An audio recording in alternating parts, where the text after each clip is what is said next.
the show. You're watching Dial C for Cricket, our morning edition. Akash Chopra here with me, joining me on the Skype and talking to us via Skype this morning. Akash, talking about Mumbai, they have been looking a little inconsistent. Do you think at the start of the tournament they were the clear favourites, but do you think they have it in them to maybe make it to the top? They have. I think they have enough players of pedigree, and when you have them, you've got to back them. Yes, they've been slightly inconsistent, but then that's the nature of the beast. T20 cricket will lead to a lot of inconsistencies.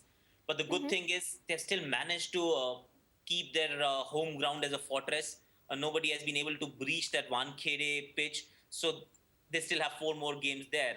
And they haven't been poor travelers either. They've lost a couple of games. It's just that when you have a team of that quality, you expect them to win everything. But unfortunately, with Mumbai Indians, their form fluctuates a bit. It always does. But if they can make it to the Final Four, which I think they can, I think they'll be a real threat this time around. What do you think should be done with Royal Challengers Bangalore here? We have a Muralitharan sitting on the bench. Would you like to bring him in? It depends on the conditions and the opposition that you're playing. If you're playing in the Chinnaswamy Stadium, the pitch is a belter, and that's when they go in with all their overseas players as batsmen. But yes, you pointed out a wonderful case of replacing a Sri Lankan with another Sri Lankan. Muralitharan could actually come in place of Tilak Ratne Dilshan. And I'm still wondering what's the status of Cheteshwar Pujara's injury, because he was supposed to get fit by the end of the last month. So now we are in the month of May. So if he's available, then he can actually go to the top, bat alongside Chris Gale, and Muralitharan can actually be accommodated in the bowling lineup, and that will add a bit more teeth and a bit more variety to their bowling. So that's something that they can ponder over.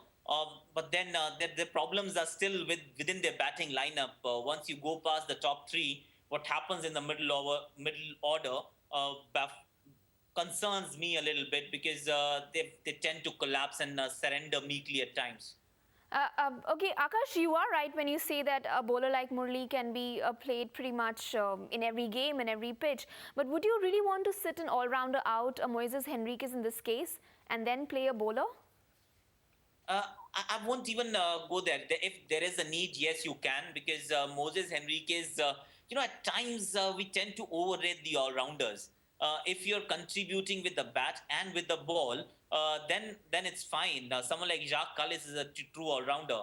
But if you aren't bowling your 4 overs, if you aren't scoring your 30s and 40s regularly, then you've got to justify your place in the side. So Moses Henriques, Dan Christian, these are the two all-rounders that they have. But they haven't really set the world on fire. So Muralitharan can easily walk into the side, even without really showing these guys a door. You can always replace him with Tilak Ratne Dilshan, because he isn't firing either. All right. Sudesh from Mumbai, would you play Muralitharan in the next Bangalore game? Hi, good morning. Good morning, Sudesh.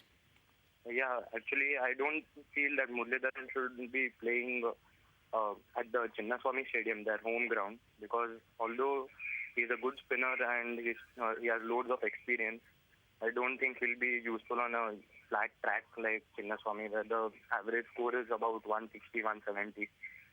And I think Hyderabad will replace one of the big names like RCB and MI in the top 4, because they have been performing really well at home and have a potent bowling attack, considering they have Stein, Sharma and Mishra, and all the three of them have been performing well. So probably they'll replace one of them, and I expect Rajasthan to be in the top 4, continue to be in the top 4, and qualify for the playoffs, because they have a great all-rounder in Shane Watson, and although Rahane hasn't been in the top as good at form as he was in the previous edition, probably he'll come to the party as the playoffs. Akash, let's bring to notice what Sudesh mentioned here, say case in point, the M. Chinnaswamy Stadium.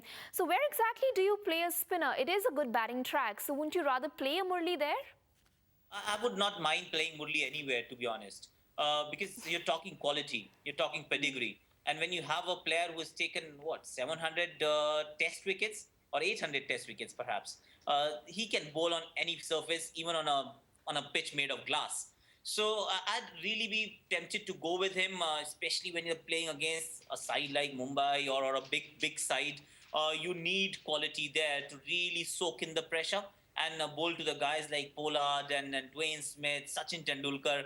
You need people with nerves of steel, and that's what you'll get with these guys, the likes of Muralidharan. And to be fair, whenever he's played, even at the Chennaswamy Stadium, which is a belter, and pitches and the ground is not too big, he's still done pretty well. All right, Keshav Ram from Bengaluru, your thoughts on that?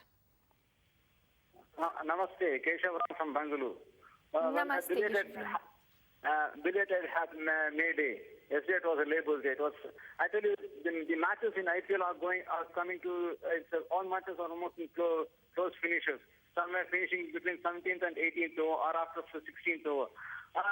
And I think what Mr. Siddesh from Mumbai was saying is to play Muralidharan in Bangalore. Yes, I do agree with Akash. Yes, he can really bowl well on flat tracks, and he has the ability of getting the ball bounce also. It is just a foot of thought. In IPL, why don't you have an IPL test matches? How will that be? Can you please give me an answer to this question, Mr. Akash Chopra? IPL test matches. It's a good thought, but then let's focus on watching the test matches that are happening already. We see stadiums half full, 30% crowd capacity coming to watch India versus Australia game in which India is winning. So I think to actually have an amalgamation of people coming from across the world and playing against a similar kind of side, you will lack loyalties there, and that's what my problem is. Because this IPL audience, which is flocking the stadiums, is slightly fickle.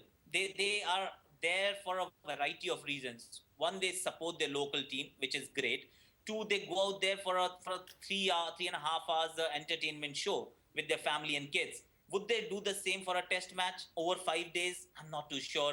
Akash, I actually want to ask you, how about having cheerleaders in test matches? It doesn't matter. The quality of cricket is going to attract everyone. When you talk about test matches, cheerleaders are not going to make too much of a difference. And when you play in the heat 5 days, would you find someone to actually come and dance at every four that has been hit? I'm not too sure you'll have too many takers.